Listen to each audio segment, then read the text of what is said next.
Hello, welcome back to my Flosstube channel. This is a channel where I talk about cross stitch, everything that I've been stitching in the last 2 weeks. I do an update every 2 weeks about, and things that I want to be stitching, things that I'm shopping for, finishes. We're going to start with a fully finish and then a finish. I have a lot of patriotic stitching today, and then we'll talk about plans and some books. So that's kind of the order of how everything's gonna go. I hope you've been doing well. And without any further ado, we're just gonna go ahead and get right into it. So if you're not already subscribed, I hope you do, and I hope you find something that you like. And let's start with my FFO. So I did not want to go another episode without getting this fully finished. This is Artful Offerings Americana Sailboat Sampler. And I just really love the simplicity of this design, but it's not so simple that there wasn't plenty of fun things for me to do.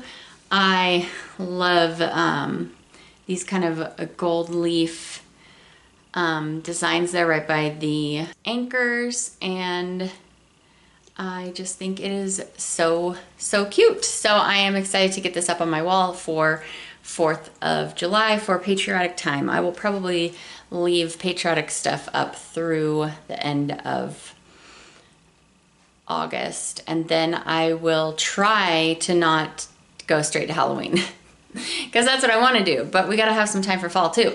So this is a piece of 40 count moonshine stitchery linen, and I don't think that there's anything quite this like murky green brown on the website right now.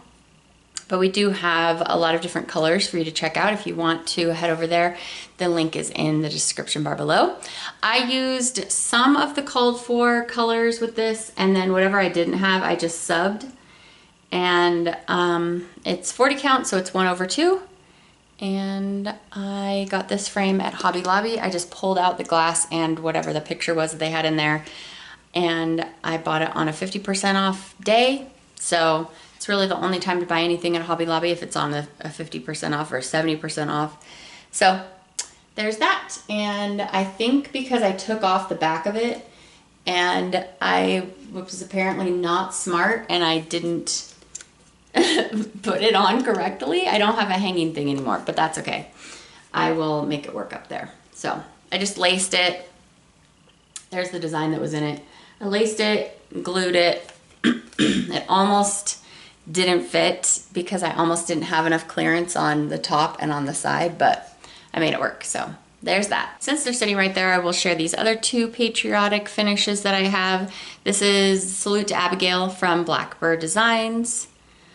Again, not the called for colors. I finished this last year. This is on a piece of Bestitch Me linen, I think. I can't remember what the name of it is. And then the other one I have here is this Faded Flag from October House Fiber Arts. This came as a whole kit that Heidi got for me.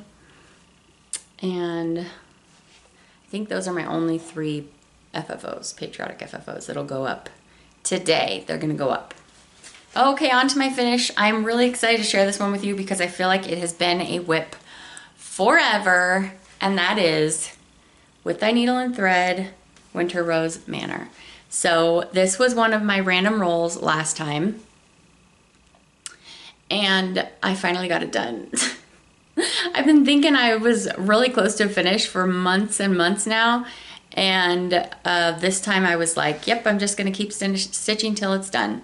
So this is stitched on some 32 count Lugana that I over dyed to give me a different kind of canvas for this conch to show up. So I am using all the called for flosses, with the exception of the white is not roasted marshmallow, it's light khaki from Weeks, or not the white, the ecru color. So this is stitched 1/2 on 32 count Lugana, so it gives it a more primitive look. I put my initials right in there and my husband's first initial. I love those chubby cardinals that are bigger than the house almost. The whole thing was just so fun to stitch. It's just that there were a lot of stitches after all, even though I kept thinking, oh, I've almost got this done. So, boy, am I relieved to have this finished. And I really love it. And I was wanting to start every opening flower when I finally got this done. And now it's been so long, I'm thinking about starting a daily reminder next. But we'll see. No like imminent plans to get that started, although when I see it on Lizzie the Stitcher's channel, I really want to get it going like right now. So anyway, there it is. Finally, my winter rose manor is done. And I loved every stitch, even that huge house. I loved it. Okay, the other thing that was this a random roll? No, this wasn't a random roll. This is what I pulled out for my 25th of the month stitching. I stitch on something Christmassy on the 25th, and this one, I don't remember, is this even I think we had a Christmas start with this, but is this even a Christmas stitch? I think of it as it is because of all the beautiful red and green. So this is Needlework Press Felicidades Recuerdos 2, and I got quite a bit done on this in I think it was just one day I was stitching on this. So this is a piece of Vintage Country Mocha 40 count, just a little bit of it, and then here are my flosses. So I'm trying to remember if I had any that were called for. I don't think I did. So I'm using pecan, grape leaf, Cupid, and wild berries. And then for root beer float, I'm using a floss that I overdyed. It's supposed to be a slightly plummy leaning brown, light brown, and then my own ecru as well. So this is being stitched 1/2 on 40 count, and it's just such a cool stitch. I mean, look at this thing. That looks so awesome. So I started this. This was a stitch along with Kim and Heidi and Renee and a few others, and they're, I think, all done. But as you can see, I'm actually kind of close to being done. So maybe one more time having this out, and I'll just focus on the border mostly, and then I can just finish it up. I'll just whip it up real quick. So there's that one. Okay, here's a big old whip. This is my hometown sal from Teresa Kogut. Look at this mamma jamma. It is getting very close to a finish. So I let you guys know in my last video that I was actually 2 months behind because of this year's mania and last year's mania. So that means I needed to do, on June 15th when I got the new piece, I needed to do April's, May, and May's before I could even get into June. And guess what? That's what I did. So I didn't do June's, but I did do April's and May's. So now I just need to fit in June. I didn't have it quite in me to do 3 whole months worth, but I did do 2. So I think I worked on this for 2.5-ish days. So this was April's. This ice cream parlor going in down here, so cute. And I really like this blue that's in here. These are pretty much all my own colors except for maybe 2 of the like brownish shades, and then the rest of the things I just pulled from stash. There is May. These very stripy trees. This is such a pretty house too. It says honey. It has this big like what ladder going up the side? I don't even know. And this one says post. So we have June, July, August, and then September, October, November, December are going to be just little small guys.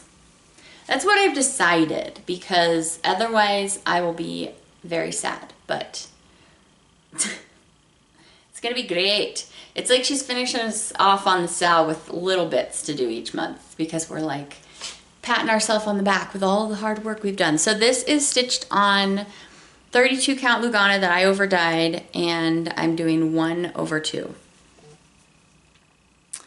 And I'm just loving it so much. It's gonna be so fun to have up on the wall. So this is a Teresa Kogut Patreon chart sal that you get on the 15th of every month. And if you wanna join, you can start up, join her tier 4, and then you can buy all the other months for just $1. It's a really big chart, so I think that's pretty good. So anyway, there's that. That is coming to a close pretty soon. Very exciting. Let's look at my 2 strands a day. So when I do 2 strands in the morning, usually it's the first thing I stitch on. Sometimes it's not. I have been getting through my oldest whips by doing 2 strands every day on them, and I have moved on to Halloween at Hawker and Hollow. That's my next oldest stitch. So you are going to see this until it's done, which means you're going to see this for a long time. But I'm making pretty good progress. Look at this block. It's close to a finish. Probably by my next episode, this one will be done, I think. Look at these cool trees. That was so fun. Super, super fun. I love this acid green. I'm stitching this with all the called for DMCs. So this is what it looks like with the DMCs. I wanted all the true colors to come out. And with the exception of I didn't have, there's a color 644 or 645 I didn't have. And so I'm using Weeks Pebble, and it's actually the color of this tombstone is Weeks Pebble. And it's making it so you can't really see the RIP very well. So I might go in and use a brighter white over that. But I don't know, we'll see. Because whose tombstone would have white on it? I don't think so. But, you know. So, yeah, it was really fun. I'm really enjoying this square. I don't know if it's my favorite square, but it might be my favorite square so far. Because I thought this one was pretty fun too, but the most fun of this was doing those spider webs. So, there is my 2 strands a day. And that's 40 count, flax from Zweigart, all the call for DMCs, 1/2. I did a little bit more of my secret stitching over the past couple weeks. I don't remember if I shared anything on it last time, but I showed a little bit, and I'm just gonna show a little bit more. So this is a really fun pattern that I'm stitching for a buddy, and it's turning out really, really colorful. So I'm stitching on this piece of fabric that I've over dyed, and there's just a little piece of it. So it is going to be my little rainbow piece, and I'm enjoying that. So that's 40 count, all my own flosses on that, and in a few weeks I'll be able to show you the project. Hey, let's talk about Whip into Shape. So this is a SAL started by Andrew the Runner Stitcher, and as he trains for his marathon this summer, if you join the SAL, you stitch along with him. So however many miles he runs, you times that by 10 and you do that many stitches. So I think this week he ran about 27 miles. So I did 270 stitches, and I'm over in this part right now. I'm stitching this with Gentle Art, Carriage Black, and Deep Sea. And this is the piece that he is doing his Whip into Shape on, and I was like, yep, I have that as a whip. I want to get some more progress on it too. So this has definitely helped me get lots of progress. I feel like from here over is all new pretty much. So this is a piece of 40 count linen dyed by me, specifically for this project, and I'm just loving it. So what I do is I wait till Saturday. I look on his Google Sheet, which is linked on his Instagram, and I see how many miles he ran for the week, and then I stitch it up on Saturday morning. So that's what I did yesterday. And so I finished up this corner. I brought the colors down. I did a little bit more in here, and that was already 270 stitches. So yeah, maybe it sounds like a lot, but it's really not that much. But the consistency of doing it every week is making me get some good progress. So this is 40 count, 1/2. I find that with those flosses that are pre-cut, I can get about 55 to 60 stitches on this project out of a strand. So I don't have to count my stitches because I don't enjoy counting stitches. So there's that. By the way, on my nails today, I have 2 new Moonshine Mani shades. We had a gemstones mix along where we made custom polishes together. This one is called Opal Sky. It's supposed to look like a blue opal, and this one is on my worker hand, so my nails look a little bit more beat up than my hand that I use for swatching for the website. But this one is This Opal's on Fire. It's a magnetic shade. These ones I magnetized with a horseshoe magnet. So it kind of pulls the blue color out equally around the surface, and then as you go like this, you can't see it the same at angles.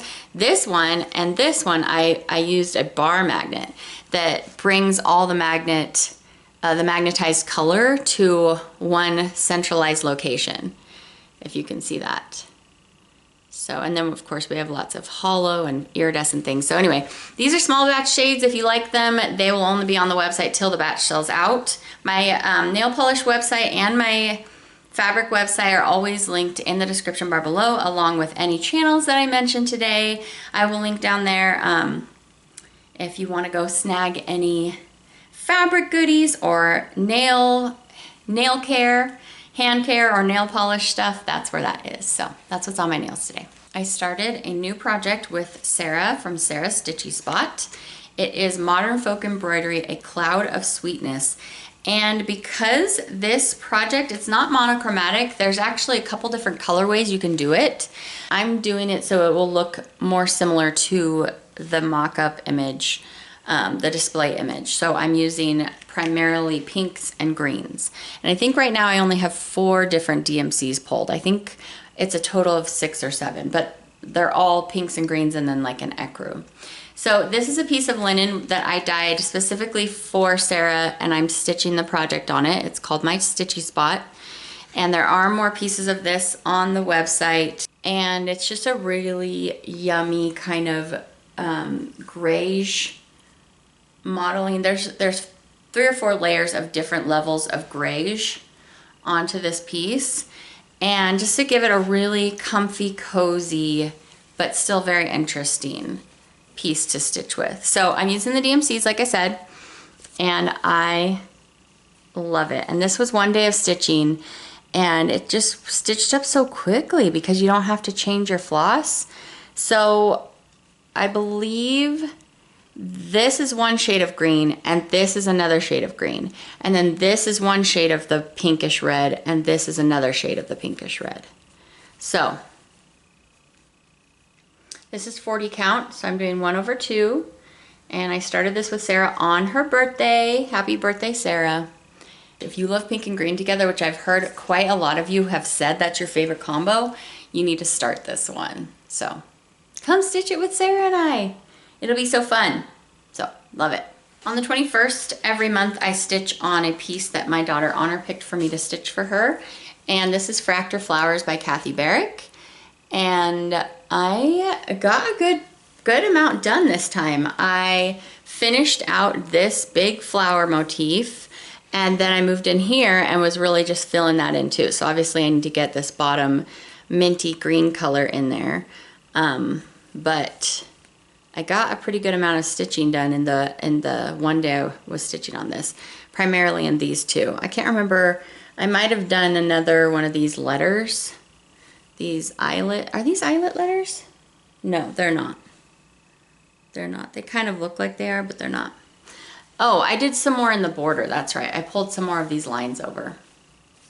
So, this is stitched on some Moonshine Stitchery linen, 40 count, 1/2, using half of them are the called for NPIs if I had them already in stash from when I was part of the Fat Quarter Shop NPI club.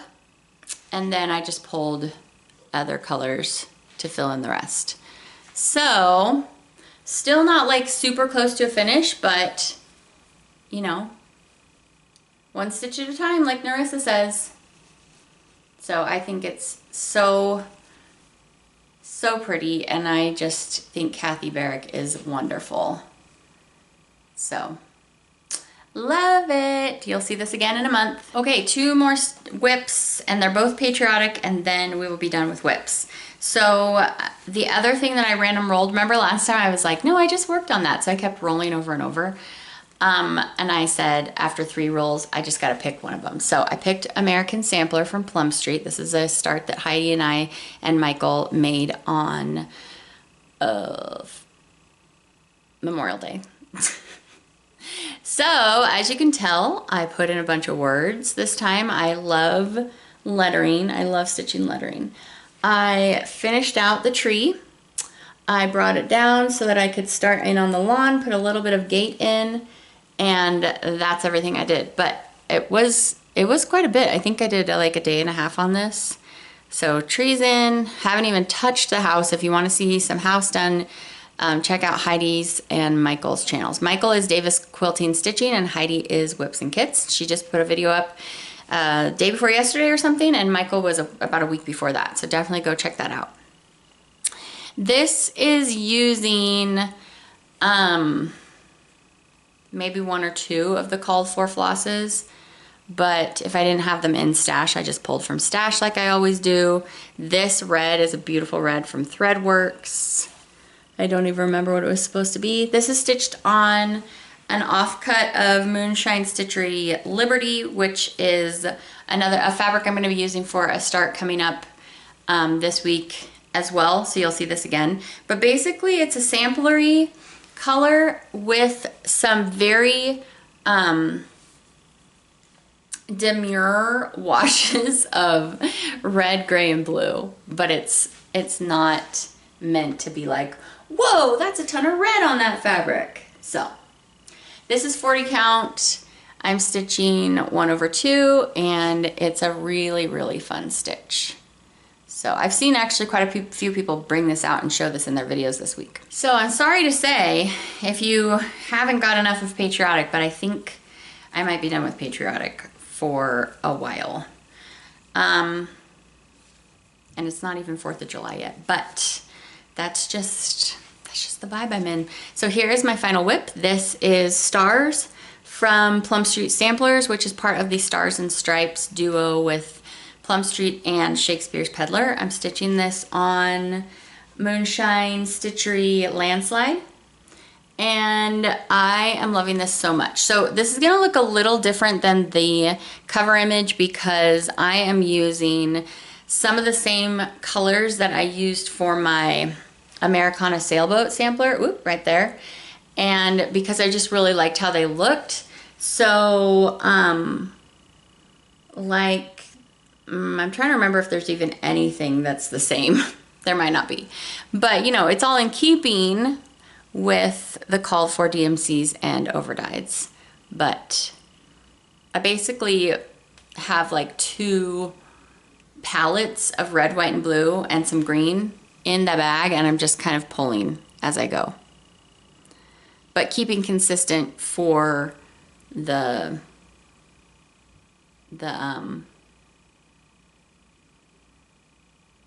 I can't even think, the symbol, oh my gosh, the symbol. So I am loving it. This is 40 count, so it's 1/2. So as you can see, I got the whole Stars banner done. I got this whole weaving vine going up the flagpole, and I started getting that little eagle in there, and then I think this is the start of the house. So I really, really like this stitch. I had this one on my to stitch for a whole year, and I'm so excited because I got that one done. This will be coming out every 4th of the month. So I'm never like done stitching Patriotic, right? Because I always stitch it on the 4th every month, but I'm done focusing on it like I was this week. I was mostly just stitching on that. So that is my final whip to share with you. Now we're gonna do a little bit of haul, or acquisition if you will. First piece is American Celebration from Primrose Cottage, in keeping with our theme here. Yeah, pretty self-explanatory, but that's so pretty. And then let's see what she's got here. But she's got just Color and Cotton, Cherry Cobbler, Old Lace, and Stargazing. So there's that. And then this next portion of haul is, or acquisitions, is because I got an email, as probably the rest of you did, from Shakespeare's Peddler about this super cute chart. I love it so much. And so I had to get it. And while I was there, I decided to pick up some other things as well. So if you haven't seen this one yet, You can get it as a PDF or as a paper pattern. Since I was ordering these other things, I decided to just get it as a paper pattern. So I wanted to get Brenda Gervais' Liberty. I've been seeing, maybe it was Jordan, the tattooed stitcher, stitching on this. I'm not sure, but it's so pretty. Just blue and red together. They're just so striking, right? And then, of course, like I said, I've been seeing a lot of people stitching on A Daily Reminder, especially Lizzie the Stitcher, and I really wanted to get it. So I did. I wanted to, so I did. Anyway, I'm sure you've seen that a lot lately. Then I just picked up a few other Brendas because I love to collect with I Needle and Thread. This is Blessed Bee. I'm trying to avoid that, there we go, that glare for you, so I don't have to open the potting shed. Cute. Cute. What's that from? I can't think of it. And the last thing, this is something that I had on my, I want to do the whole series. I'm pretty sure summer's out. Summer came out last summer, and then did this come out at market this year? I don't know if I've got that order right, but I love that bird. Oh my gosh, it's so cute. So that is my acquisition portion. Let's talk about plans. So if you are new to my channel, I have specific things that I stitch on specific days. So instead of doing whip go, I like to have things that I'm pulling out consistently, and by picking specific days of the month to do that on, that helps me with that. So coming up tomorrow, which is the day that this will go up, or maybe the next day, but on the 30th of every month, I stitch on something for my daughter Joy, and it's sitting right here. I'm gonna stitch on her stocking. This will be my 30th of the month stitch for a while. So Dimensions kit, it is called Sleigh Ride at Dusk. They have so many cute ones. That happens to be my daughter's name, Rachel.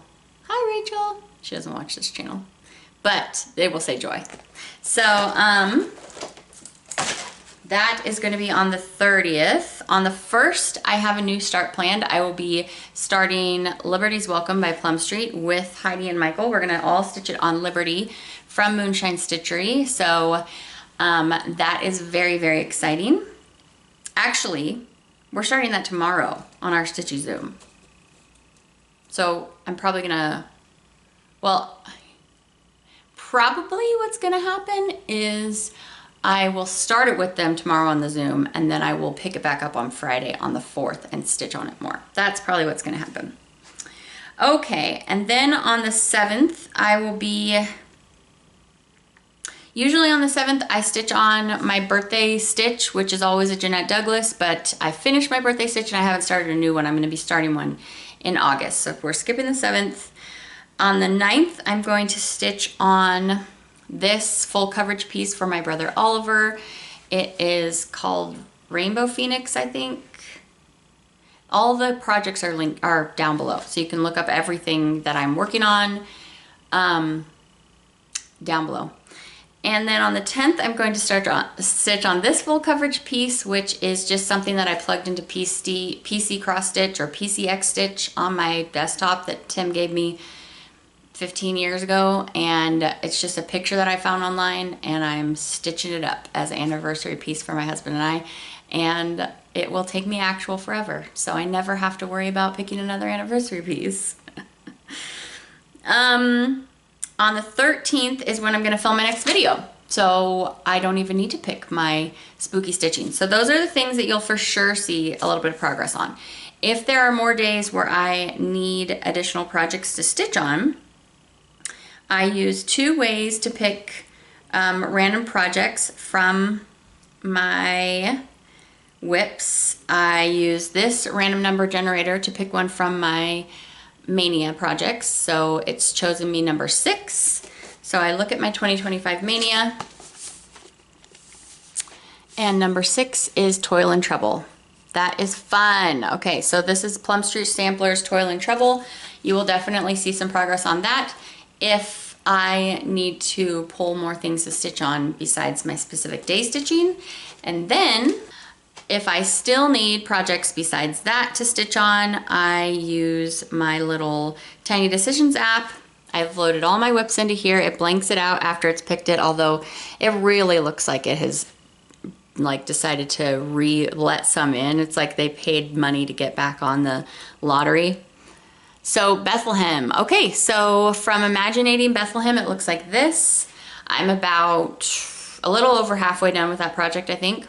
So I will put some stitches into that. It's my one and only sulky project. I'm stitching it on 36 count with 1 strand of sulky, and it is a really fun stitch. I'm kind of going like up and down, filling it in like a laser printer. It's pretty fun. So those are my plans. That's all of the cross stitching we're going to talk about today. So if you want to hear me talk about books, I read a lot of audiobooks, so I have a lot of recommendations, or I have a steer clear this time. If you want to hear about books, that's what we're going to talk about next. If you do not care about books, and I totally get it, I will see you back in 2 weeks for the next video. But if you want to hear me chat about some reading material, we're going to do that now. Okay, so I just finished this book on a drive I was doing this morning, like right before I started filming. This is The Inmate from Frida McFadden. I usually just pop the pictures up there, but this one is super fresh in my mind. I've read a ton of Frida McFadden. She is great. She's a little bit formulaic now that I've read like 10 of hers, but I love that she keeps you guessing the whole time who the bad guy is, and then she always throws in a twist or two right at the very end. This one is about this nurse practitioner. She's working in a jail. She is seeing the inmates for her daily rounds and just different things that they need. One of the inmates is somebody from her past that she actually helped send to prison. And there's like new things have come to light about this old criminal activity, shall we say, and maybe she was wrong, maybe she was right, we don't know.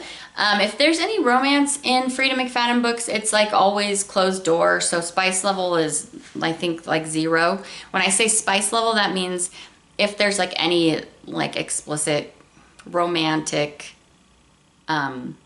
material in the book. So spice level 0 would mean like nothing is explicitly described. But they do all usually involve a little bit of romance, I think. So there was that one. I think I gave that one like I gave it a 3.5. This one, the main character is like really annoying because it's like she's the most gullible person ever. But I still did enjoy the book, and I really liked the end too. So, and this one, she has a narrator on this one that I didn't love. The last Frida McFadden that I read had the same narrator, and she has this accent that you just hear like on some of the words, and it just kind of, it's like nails on a chalkboard to me.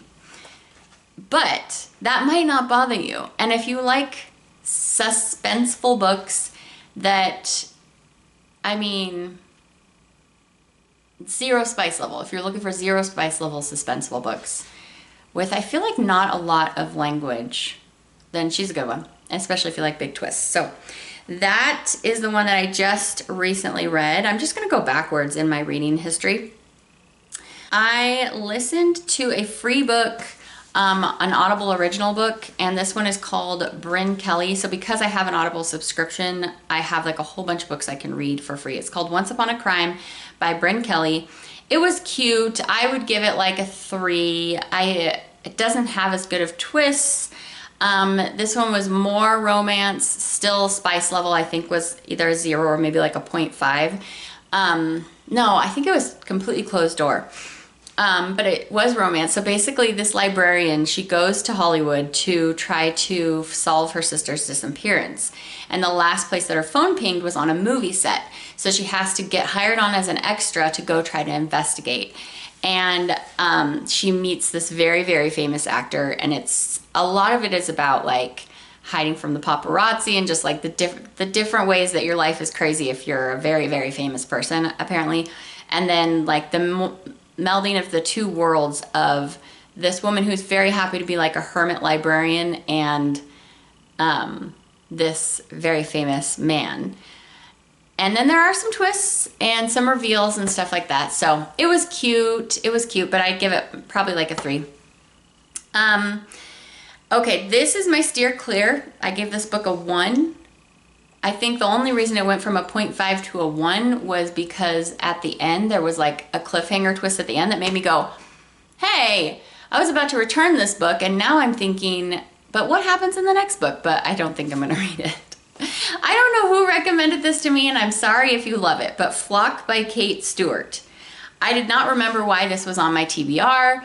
That's how it is for me. I have this really long list and I don't have it in my TBR like under categories, but the first thing, like descriptor under the title, the description of this book is captivating mystery. This is a romance book. It's about a throuple, basically. And there is a tiny bit of mystery, but in like the last half hour, I kept wondering what the mystery was. I was like, I'm just gonna listen a little bit more and see if they finally tell me what's going on, like what the mystery is. But mostly it's just about her dating these 2 men, and nobody, I was gonna say neither man is interesting at all, but actually the woman isn't interesting either. So this one was a steer clear. I did not enjoy this book. Okay. Now a book I really did think was cute. Check and Mate by Ali Hazelwood. This is a young adult romance. Ali Hazelwood is the author who writes the romantic comedies that usually the woman is involved in STEM in some way. This one is super cute because it's about both of the main characters are chess players. They're both like chess prodigies. But for some reason that you find out later why, the female main character stopped playing chess, where the main male character they both started when they were super young, and they had chess playing members of their family who taught them. And then he kept going and became like the best in the world, the best who ever did it, and she stopped for some reason. So you find out like the mystery of why. And then it's just it's a cute romance that evolves over these 2 people playing chess together and competing and different things. So I thought it was cute. I'm thinking spice level is probably like a 1.5. Definitely not as much as her non-young adult books. So, yeah, I think I gave that one a 4. I think a solid 4. Then I read, before that, we're going backwards, I read This Tender Land by William Kent Kruger. I liked this. I think I gave it a 4. I buddy read this with somebody who gave it a 5. So, and she doesn't give out that many 5s. So my 4, just, you know, there's a umbrella maybe there for the awesomeness of this book. But thank you to whoever recommended this to me.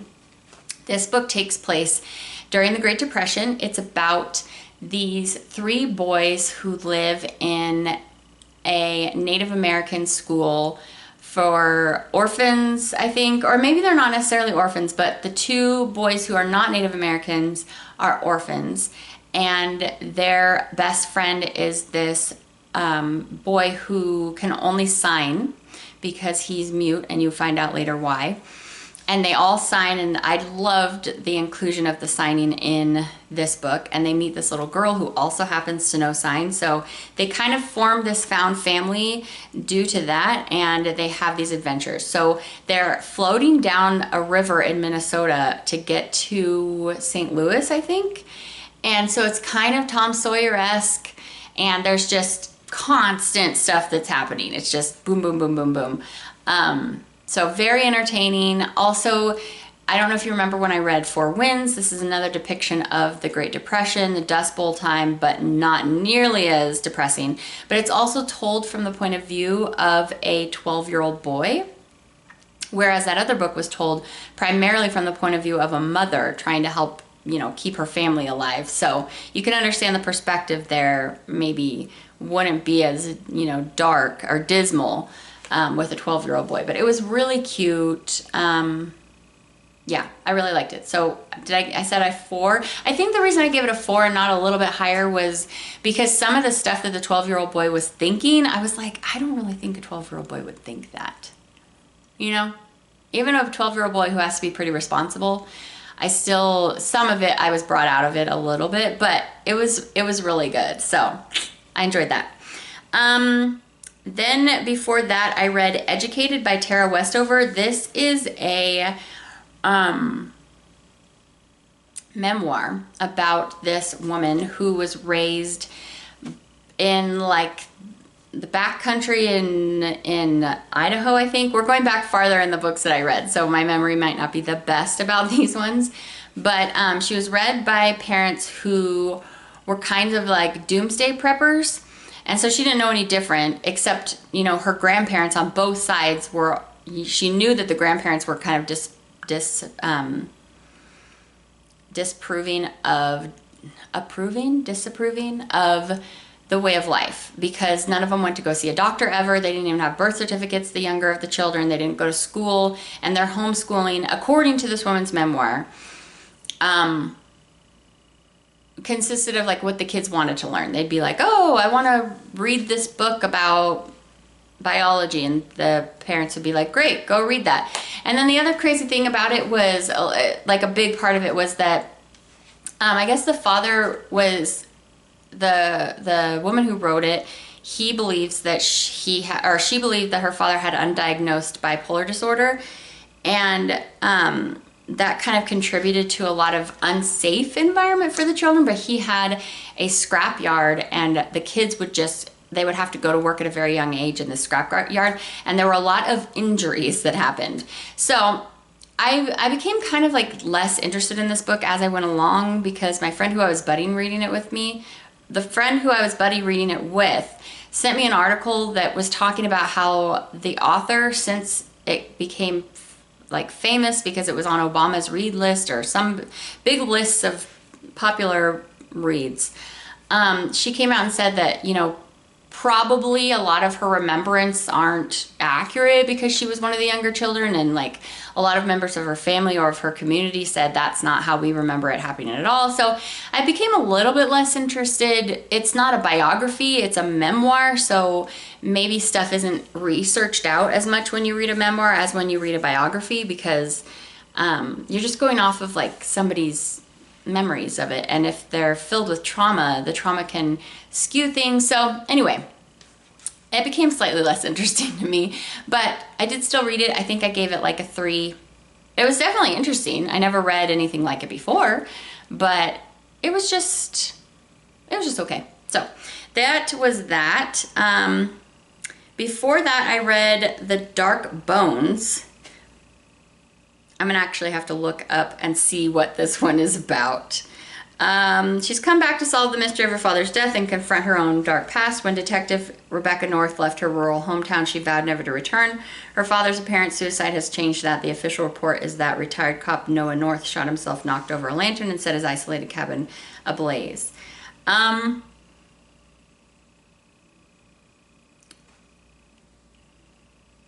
Yeah.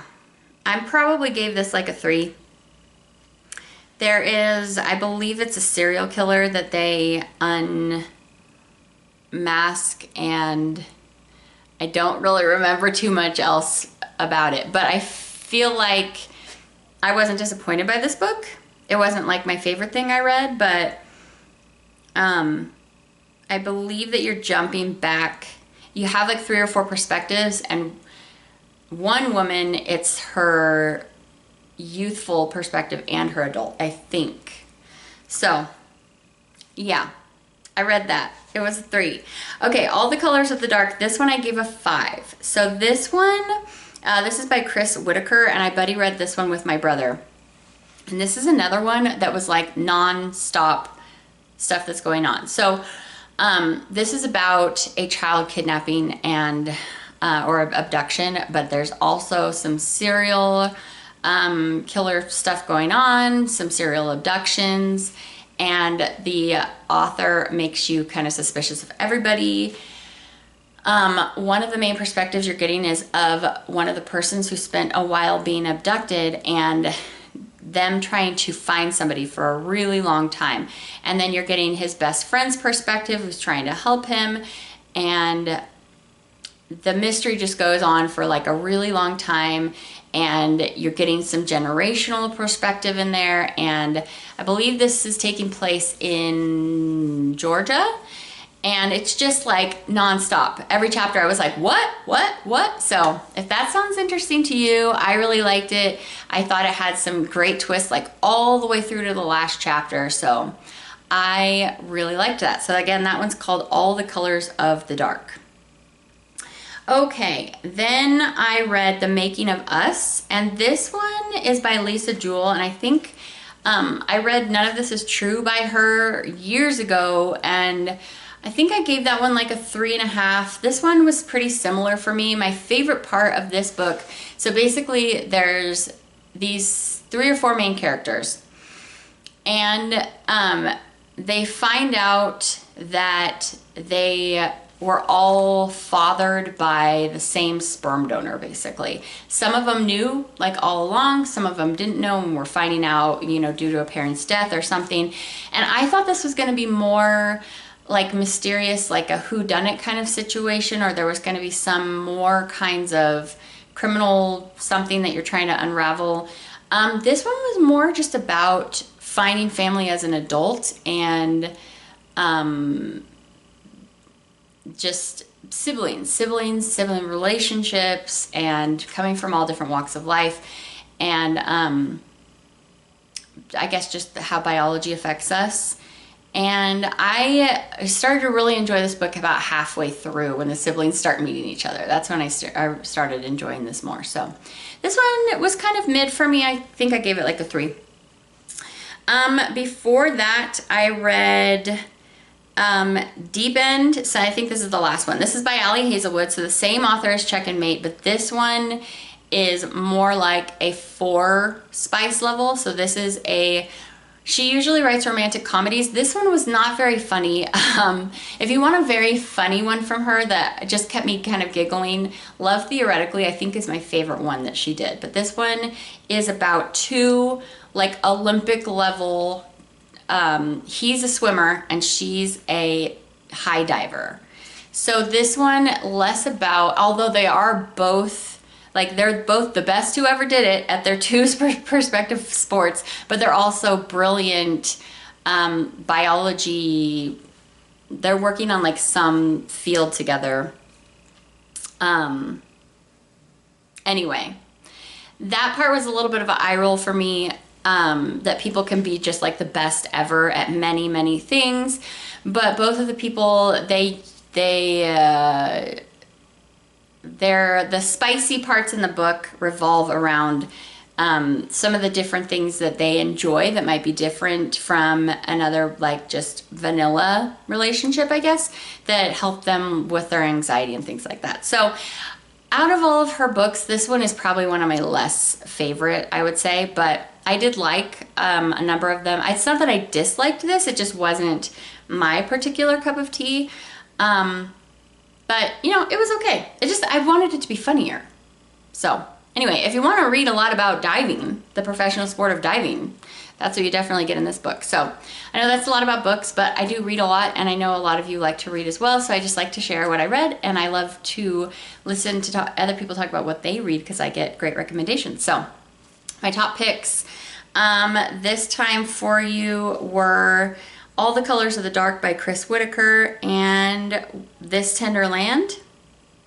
Those are going to be my top picks. So I hope that you enjoyed hanging out with me today. I will see you back in a couple weeks, and we will see what kind of progress I get on my projects between now and then. I hope you have a fantastic rest of your day. If you've noticed like me talking weird today, I have a temporary crown back here, and I keep biting my cheek. You know how it goes? Anyway, so I'm kind of like, ow, ow. Okay, that's gonna be it. I will see you guys back very soon. Happy stitching. I hope you get to stitch so much in the next couple weeks, and I will talk to you later. Take care. Bye.